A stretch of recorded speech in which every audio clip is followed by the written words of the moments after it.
Генерациите кога селата умираа е збирка на 20 автентични раскази кои како одблесок од минатото, низ конкретни животни приказни, симпатично детализирани и оживеани низ перото на Јован Мазгански.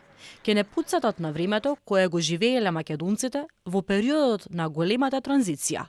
Оние генерации кои претрпеа и повеќе од доволно во социјалистичка Македонија.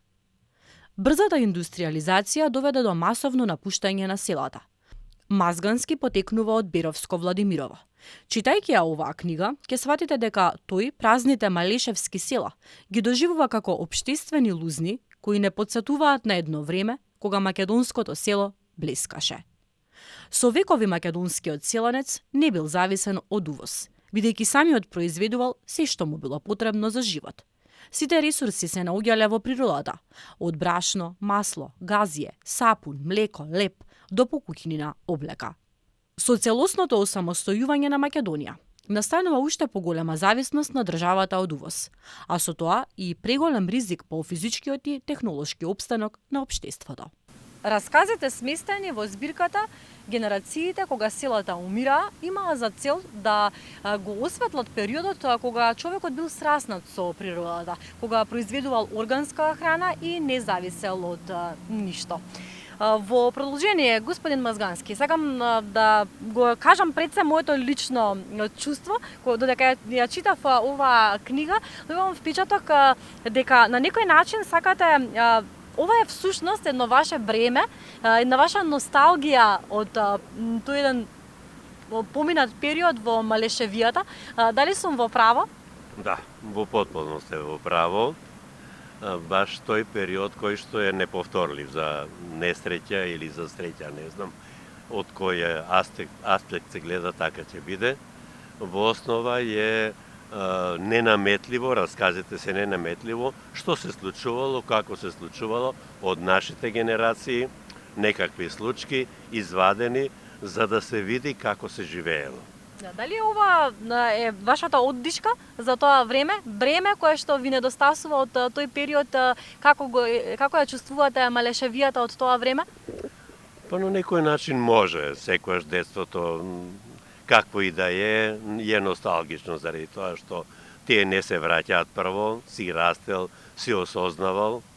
Од друга страна, во малешевијата и во моето време кога бев дете, се случуваа многу работи. Пред се јас сум памтам малци војната, кога беше тамо, како сме бегале, како доваѓале војници, сме пречекувале, сме тоа и тоа. Другата работа е како сме живееле едно семејство, компактно, секогаш заедно, и дењи и ноќе што се вика. Третата работа е тоа што бевме сигурни во себе заради тоа што произведеш е само за тебе и твое. Немавме тутор, моите родители беа едни можда од поретките, кои што никогаш не присилуле нешто да работиме, секогаш благо ни давале некакви задачи, радо ги извршувавме, со браќа, сестри и така натаму. Реко, сите овие работи се неповторливи. Сме спиели на планината, на гумното сме спиеле во слама, а сум спиел да речеме и во едно Отава, Женева, Париз и Лондон и така натаму, во често пати и полуксузни хотели. Меѓутоа, ово доживување што сме имале на гумното, со сестрите и браќата под звездите, незаборавно. Оваа книга ќе ги расплаче повозрастните, а ќе ги подучи поновите генерации. Која е целта? Зошто ја напишавте оваа книга?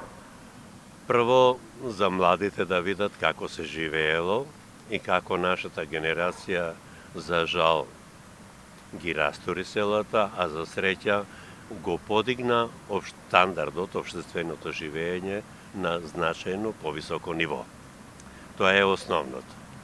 Другото, можда беше поттикот повеќе, да, така составам и тоа, има еден расказ каде некој ги поучува како се преживува. Јас и на некој начин резервен официр бев и учевме на некој начин преживување во вонредни околности, што сегашните генерации нити учат, нити, или тешко поарно речено, потешко ќе се снајдат да преживеат. Ние родените во село, мислам дека лесно ќе се снајдеме. За жал, веќе полека тие генерации си одат. И затоа собира, тука е таа измислена, единствена, можда измислена приказка, собира неколку дечиња и им кажува како се прави колиба, како се прави тоа, како се прави она што го немаш. А не дај Боже, меѓутоа е многу веројатно, сегашната ситуација светска, да дојдеме во воредни околности кои што ќе мораме да преживуваме во природата, со природата, ако сакаме да преживееме, а секој сака да преживее. Приказните се вистините, имињата се променати. Да. На кој начин одбиравте кој приказни ќе ги споделите со читателите? Па јас имам можда 100 раскази направено, сега ги одбрав, овие ги разбрав претходно опстојби. Расказите повеќе кои што се ми се раскажувани, јас не сум ги лично доживеал, овде се повеќе, раскажувани од мајка ми, татко ми, сестрите и така натаму, за време на војните. Има раскази од Втората Балканска војна, каде што да речеме пред мајка ми во ова, пред мајка ми се убиени и очувот и дедото, пред незини, со браќа, сестри, од некакви банди, или тоа. Она била во фронтот, каде што ги гледала војниците како зад грмушките легнуваат и како пукаат, околу неа звижделе куршумите, али еве преживеа. Преживеале заради тоа што пак биле самостојни и биле сраснати со природата. Природата е прилично гостољубива, да речеме, секаде, ако знаеме да се прилагодиме према неа. Лично познавам апсолвент на медицина кој дипломскиот испит времено го спремаше чувајќи овци, ке рече мазгански. Кога вечер ке се вратеше, на шега знаеше да каже: денеска со овците учевме за коските на човековите екстремитети, рацете и нозете. Истиот апсолвент по некоја година ми кажа дека е назначен за директор на клиника при државната болница и дека е чест визитинг хирург во странство. Баш таквите или слични случаи беа мотив да ги забележам во вид на раскази.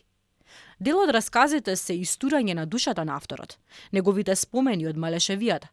Го прашав какво е чувството кога се споделуваат сеќавањата со читателите. Па тоа е наједноставно, заради тоа што ги памтиш уопште, не треба измислување нешто како тој јунак ќе го наречам, него едноставно тоа што го памтиш, а памтам, тоа што го памтиш, го преточуваш во расказ, кој што од прилика ги фаќаш само главните моменти, кои што мислам дека за читателот ќе бидат интересни. Граѓаните треба да се обучуваат и денес. Потребно е државата да адаптира алтернативен начин на живење, сличен на оној од пред 70 години.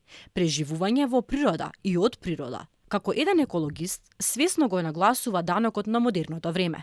Низ овие страници, тој јасно истакнува дека и покрај бројните позитивни достигнувања на современата цивилизација, имаат една голема мана. Која е таа мана, господине Мазгански? Па видите, ако спомнав преска, ако настанало на некој имотот на мајка ми кога била дете, 11 годишно дете, кога била и видела тоа, се случило нешто многу страшно, ама тоа било сосема локално. На другиот имот луѓето ништо не осетиле. Во другото село исто така не осетиле. Што значи тоа било секако можело локално да се случат недобри работи, да речеме, колку и да биле широко распространети, сепак биле локални. Сега, замислите, само една бомба да падне на главниот, она за мобилните, што го најчесто користиме задно време, една бомба да падне или некој да заврти само клучот на едно место, копчето да го заврти, цела Македонија, односно цел Балкан, може или еден сателит да нема интернет. На едно место, на цел регион. Доволно е еден базен, односно резервоарот за вода да се уништи, тоа го имавме 2001 година за Куманово, да остане градот без вода. Што ме без вода, тогаш на селото имало полски колози, сега нема најпотребното што речеме, најприродното, сега во тие згради не може најосновната работа да се завршува. Да не зборуваме за струја што ќе нема, а се ние на струја. Да не зборуваме за автомобили што еве ги гледаме од околу секаде. Коњи немаме, волови немаме, овци немаме и така натаму. Еден месец да не се увезе бензин, сето тоа ќе биде куп желез, без никакви потреби. Тогаш секое семејство имало коњи, имало волови, имало добиток од кој што се прехранувало, волна, да се осичи јалишта и така натаму. Значи, секое семејство си било како посебна заедница која што зависела само од природата. Од ништо друго не зависела. Сега зависи од некако си Путин или некако си кој што некаде е далеку и за нас уопште никош не му е гајли и не помислува. Порано, ако снимало газија за осветлување, користеле восочни свеќи или борина, што самите ги произведувале. Ако немало зејтин, имале доволно свинска маст или кравјо масло. Ако немале шеќер, користеле и собствено произведен мед. За крај, мал исечок од книгата. Напад на бугарскиот участок, 44-та, јас сум бил 5 години.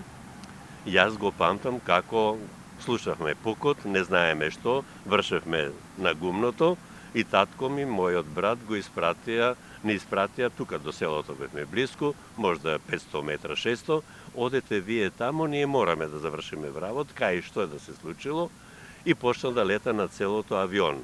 А ние деца, јас 5 години, брат ми нешто постар, да се криеме под стрејата на дрвото, да не види авионот и да не гаѓа во нас. Многу деца од генерациите родени во 30-тите, 40-тите, па и 50-тите години од минатиот век, за време на летниот распуст биле по планините, бачилата, нивите, ливадите. Ако на горе наведените генерации треба да им се заблагодариме за промените на животот кон подобро. Истите тие генерации се виновни за умирањето на класичното македонско село. Сопственото производство на храна, стоки, но значајно загрозена и сигурноста, ке рече авторот на Генерациите кога селата умираа.